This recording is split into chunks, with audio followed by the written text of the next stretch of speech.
What does Jeff Bezos, Warren Buffett, Elon Musk, and Richard Branson have in common? Are they the richest men in the entire world?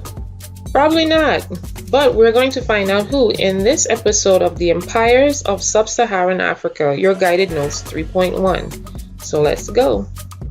In this particular lesson, you're going to be able to trace the growth of major Sub-Saharan African kingdoms and empires. And this is your standard 3.9. This is your vocabulary for this unit. Please take the time now to press pause and jot down these definitions on your guided note sheet. This is the Sahel. The Sahel is directly below the Sahara Desert, and rainfall is sparse and uncertain and often has harsh droughts for many years. And that leads to desertification, which means that the Sahara Desert is expanding. Now, savanna farmers sometimes grow grains in the area such as sorghum, millet, and rice, and where the savannas meet the Sahara Desert, people herd cattle, as you see here. Griots were known as oral historians and genealogists who kept the community's or tribe's history alive, and they can remember histories for thousands of years. Early African religions' beliefs varied from place to place depending on the area. In most African religions, they believed in a supreme being or supreme god, and the importance was placed on ancestors. African religions were challenged by Christianity and Islam, but stayed the same. Now it's time for a little bit of Q&A. Why was music and storytelling important to African societies? Take the time now to answer that in Edpuzzle. So if you said that it told the history of the tribe or the community, you're absolutely right. As a matter of fact, African drumming was one way that griots were able to communicate by allowing the drum to talk, as you see here. Now let's talk about the various kingdoms. The Kingdom of Ghana was the first great trading state of West Africa and used camels for long-range trading. They participated in the salt for gold trade. That means they exchanged gold for salt. Okay. Question: why was salt more valuable than gold to African societies? Answer this in Edpuzzle. Well, as you see here, traders with caravans, as you see here, these are camels and those are caravans, needed to preserve their food for long travels, so they would use salt to preserve the food for their travels. Now, Ghana declined because it became weakened by many wars and was invaded by the Berbers, which were Arabic Muslims, in 1076. And then they lost control over the salt trade, and that allowed Ghana's empire to crumble.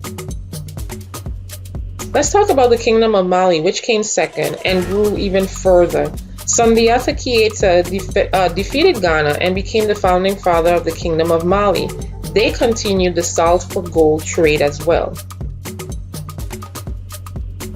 Mansa Musa, as you see here, was known as the richest and most powerful Mali king and the richest man to have ever lived. He supported the arts and education, and he is known for his Hajj to Mecca, in which he dropped the Egyptian economy by just his gold. Under Mansa Musa's rule, the city of Timbuktu became the intellectual capital of the Muslim world. Books and scholars came from miles just to come to Timbuktu. However, Mali declined because of many civil wars over Mansa Musa's succession, meaning when Mansa Musa died, nobody knew who was supposed to come to power. And then rival members of the royal court fought to lead this empire, which led to Mali's crumble or demise. Now the Kingdom of Songhai. This was the largest of all three empires. They benefited from the salt and gold trades from the Muslim trade routes linking Arabia, North Africa, and West Africa, as you see here. And these were some of the major leaders of the Songhai Empire: Sonny Ali, Mohamed Touré, and Askia Dawood. Many of them helped to reunite the government into one single government, appoint governors, and also helped to bring it to its largest empire, right? However, Songhai declined because, again, of many different ethnic groups, and they fought amongst each other, and also the Moroccan army came in with firearms to defeat the Songhai troops. Now, in Eastern Africa, the Bantu family of languages began to move from the Niger River, which is West Africa, into East Africa, and they brought their knowledge of iron smelting and high-yield crops. The Eastern African kingdoms also developed a broad trading network, and most of those big cities were Mogadishu, Mombasa, and Kilwa, and they were settled by Arab trading merchants, which started the Swahili language. Zimbabwe became the wealthiest and most powerful state in the South African region in the medieval times, 13 to 1400s, and they established communities or stateless societies where there was just a chieftain that run it. They created the Great Enclosure, which was an oval space surrounded by thick walls. Nobody knows why this was created, but it was created by the entire society, the Great Zimbabwe Society.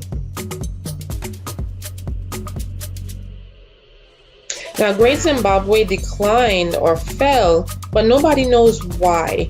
It is said by historians that it's possible there was a lack of food in the region, and then these communities or stateless societies moved elsewhere.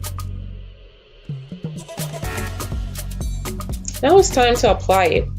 How did the geography of Africa influence the development of these big major African empires? Tell me in Edpuzzle. And that is it. Let's go into talking more about the empires of Sub-Saharan Africa. We'll do a deeper dive into this in class.